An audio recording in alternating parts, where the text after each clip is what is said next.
بسم اللہ الرحمن الرحیم۔ شروع اللہ کے نام سے جو بڑا مہربان نہایت رحم کرنے والا ہے۔ آپ ان کے لیے بخشش مانگیں یا نہ مانگیں فرق نہیں پڑے گا۔ اگر آپ ان کے لیے 70 مرتبہ بھی دعائے مغفرت کریں تو بھی اللہ انہیں معاف نہیں کرے گا۔ وجہ یہی ہے کہ یہ لوگ اللہ اور اس کے رسول کے منکر ہیں اور فاسقوں کو اللہ راہ ہدایت نہیں دکھاتا۔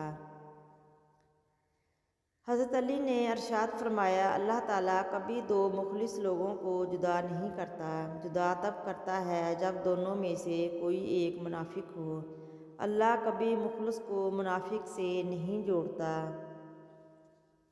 غم کچھ لوگوں کو سمندر کر دیتا ہے، کچھ کو بنجر اور کچھ کو غم خوش و خد سے پرے لے جا کر بٹھا دیتا ہے۔ کسی انسان کے پیچھے نہ بھاگیں، اپنا وقار، اپنی عزت نفس کو کسی بھی انسان کے لیے داؤ پر مت لگائیں۔ آپ کا وقار ان سے کہیں قیمتی ہے۔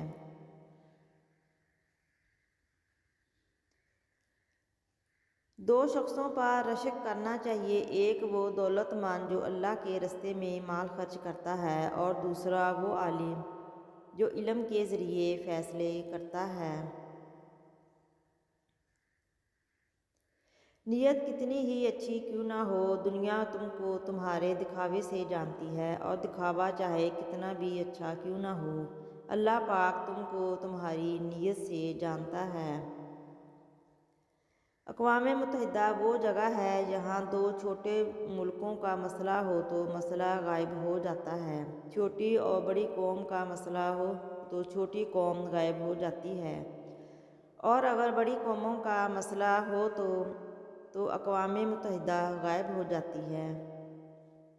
بانو قدسیہ کہتی ہے کہ اس شخص سے کنارہ کر لو جو تمہیں اپنی مرضی کے مطابق محبت دے، یعنی جب چاہے محبت کا احساس دلائے اور جب چاہے اجنبی کر دے۔ محبت موڈ پہ انحصار نہیں کرتی، موڈ اچھا ہے تو محبت ہے، موڈ اچھا نہیں تو محبت نہیں۔ وہ جو پیدا ہوتے ہی زمین میں گاڑ دی جاتی تھی، وہ اب خود کو زندگی دینے والے اسلام سے آزادی چاہتی ہے۔ میں نے رب سے پوچھا، وہ چھوڑ گیا مجھے، اس کی کیا مجبوری تھی؟ رب نے کہا، اس میں نہ قصور تیرا نہ غلطی اس کی تھی، میں نے یہ کہانی لکھی ہی ادھوری تھی۔